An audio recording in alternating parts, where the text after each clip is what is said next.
Hi guys, I'm Shmee, hello and welcome back to the channel where you join me today here at Ford World HQ in Dearborn, Michigan. Delighted to announce that one of these, the new 7th generation Mustang Dark Horse, is going to be the next US Shmeemobile. Today we're going to be taking a quick look around the Dark Horse, a recap if you will of what makes this car so special. We're going to be talking about why I've decided to order a Dark Horse, then we're going to be diving into my spec, revealing exactly what I've chosen, and of course talking a little bit about the pricing, because this is certainly one very expensive Mustang, but being here at the HQ of the Blue Oval is really quite extraordinary. With this particular car, they very kindly placed so we can take a look at it today, but you might have got the gist that I was teasing this a little bit when I did see the new Dark Horse for the first time over at the Barrett-Jackson auction in Scottsdale, where VIN 001 of the new 7th generation car went across the block. But today, yes, I can confirm the next US Shmeemobile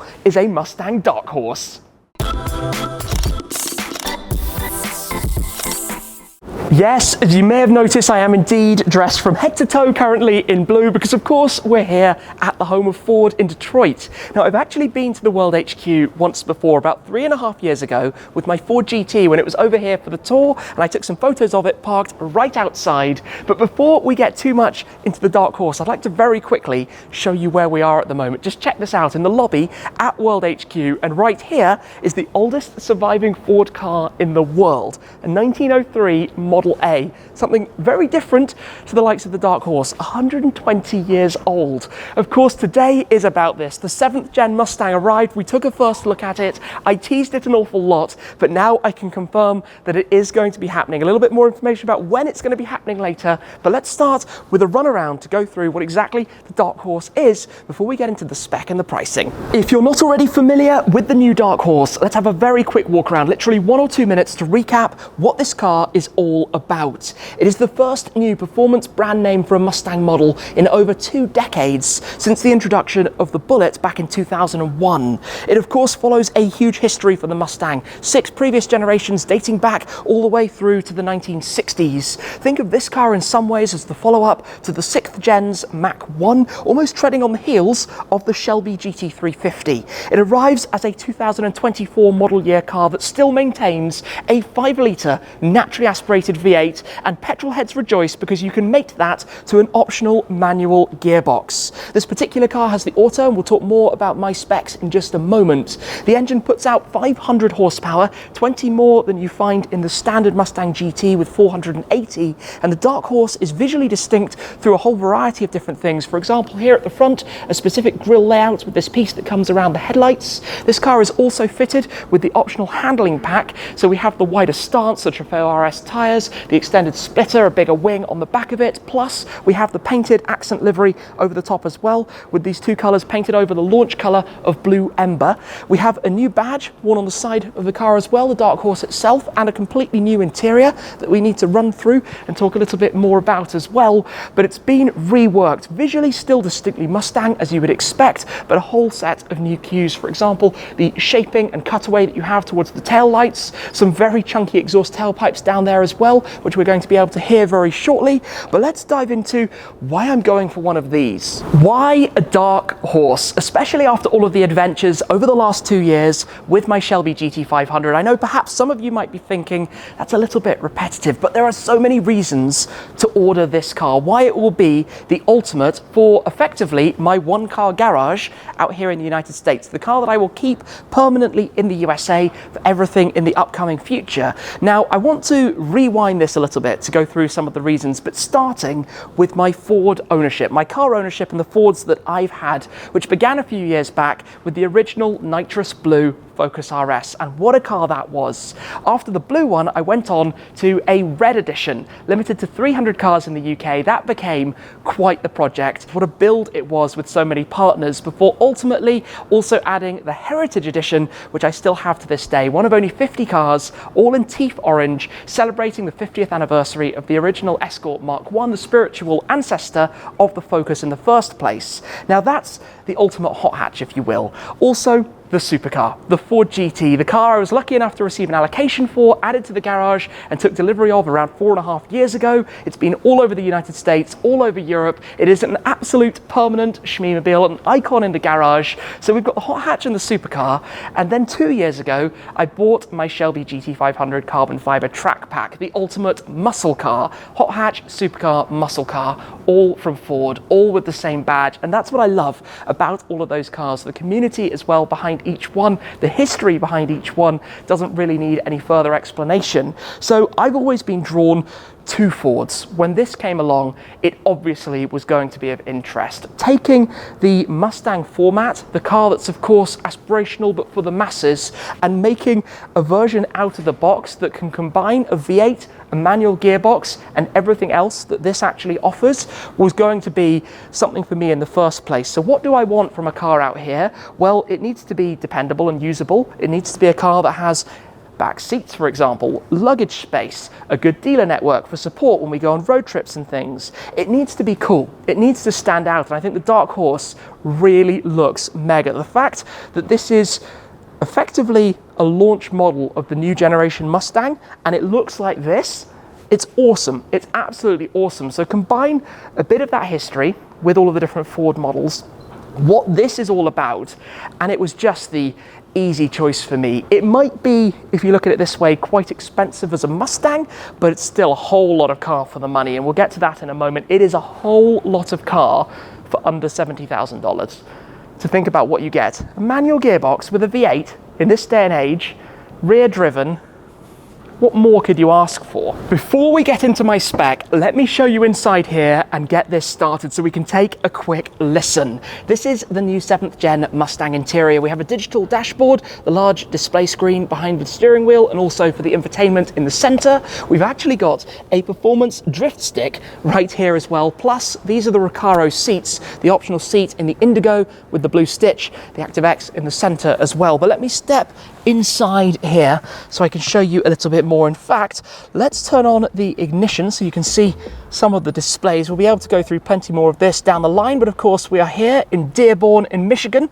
Very exciting to be here, but obviously the practicality. You know, we've got seats back there. They might be a little bit of a squeeze, but we can take extra people, we can take plenty of luggage. The Dark Horse has the plaque over here, along with the chassis number, this particular car being a prototype version, and obviously this is going to be quite fun to experience as well. This car has the auto, but obviously the manual as I've suggested.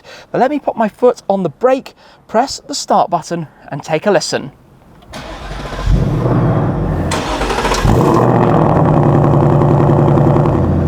A familiar and amazing sound. Lots of settings and things we can go through.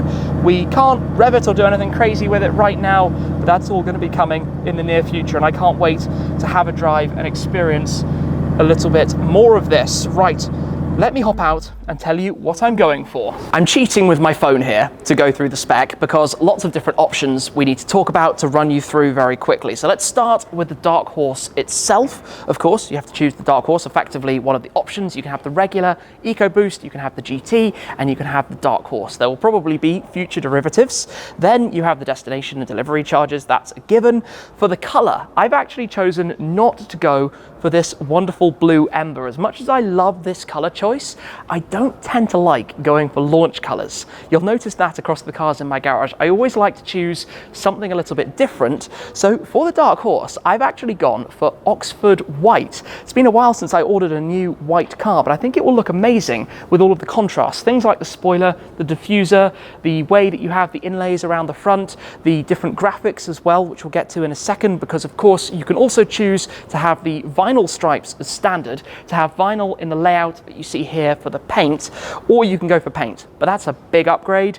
And considering I'm probably going to change the look down the line, I've decided to go for the vinyl stripes, keep that standard for the time being. Of course, gearbox, I've gone for the Tremec manual. It had to be with this. It was always going to be my choice. It's a different manual gearbox in the Dark Horse than it is in the regular GT. It's a different setup, interestingly. Looking forward to driving it and seeing what it's actually like. But for me, with the GT500 in my garage, which is the 7-speed dual clutch, it makes sense to go for something that offers a different driving experience. So even though it is, yes, another Mustang, it's a very different Mustang. It's a very different feel. It's an NA engine as opposed to being supercharged. It's manual as opposed to being the dual clutch automatic. You then get a standard, what they call the high package, which includes a whole host of different options. You then can opt on top of that to order the deluxe package, which gives you even more by way of technology and interior and a couple of other things that you'd like to have on it. Then the Recaro seats, as I've shown you in here, I've gone for the Recaro seat upgrade, plus the floor liners, and then on top of that you have your gas guzzler tax in the US, and of course you also have your sales tax and stuff as well. So visually it will look in many ways like this, because things like the wing are all standard. You have the design that will match this layout. So for example, up top you could order an appearance package which would give you a full black painted roof instead of the multicolored parts that you have here. With the appearance pack you'd also get the blue calipers. You get blue calipers with the light blue logos. I've not gone for those because against the white I don't want to be committed to too much of a blue theme on the car, so I haven't gone for that. I have definitely gone for the handling package. Obviously pretty much a must for this, the handling package, to give it the upgrades that you have here to the different wheels, the wider stance of the car. It just looks so cool, and having these new Trofeo RS tires, which hopefully we'll hear more about in the not too distant future as well. So I think that pretty much covers the spec. There's no full configurator at the time of filming, so that's all going to be coming shortly when we can see exactly how it's going to look, but it should be quite an early build. Talking about that, of course, having put my name in quite a while ago, I expect the car to be going into build, well, maybe even as early as summer, and then of course coming out here to take delivery and get things underway as only I know how to do, which is to start a big road trip. That would be the absolute must, or the only way that I know when it comes to these kind of things. So the car's running a bit of a demo loop with all of the lighting at the moment, which is actually pretty awesome to see, with these eyebrows over the top of the 3 main lights that you have inside.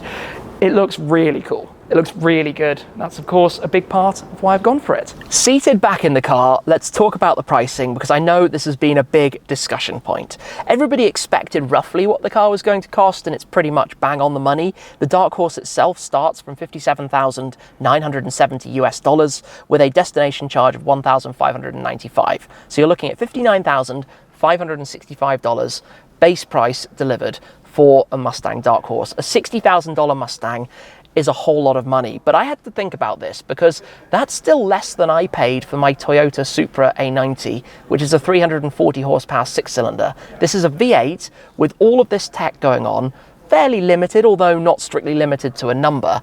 It's a lot of car for the money in my eyes, a lot of car. Now, a few options that are standard, things like the paint in Oxford white, the vinyl stripe is also standard as well. Choosing for the manual gearbox is standard. The 600A high package is standard also. You do have to pay for the 700A deluxe package, which is $2,595. Then the big one I've gone for is 67P, the handling package, which is $4,500, but it feels like a bit of a must. I love driving on track. This car's going to do a fair bit of that for me, so I wanted to go for the handling package. I think it also looks the part. The Recaro seats 21N are $1,650, not too bad to be honest. Then a small option 12B, the floor liners, $200. And finally, my last option, if you will, is the gas guzzler tax, which is $1,300. The auto would actually only be $1,000. I haven't quite got to the bottom of how that's calculated yet, which brings a total before sales tax of $69,819 US. Now, I'm going to be registering the car in Florida, as I did with the GT500, which means 6% state tax, approximately 1% county tax. So once you've included DMV and registration and all of that, it will be roughly $5,000 and a bit of tax on top. So we're looking at approximately $75,000 US for my Dark Horse delivered. And I know that's a lot of money.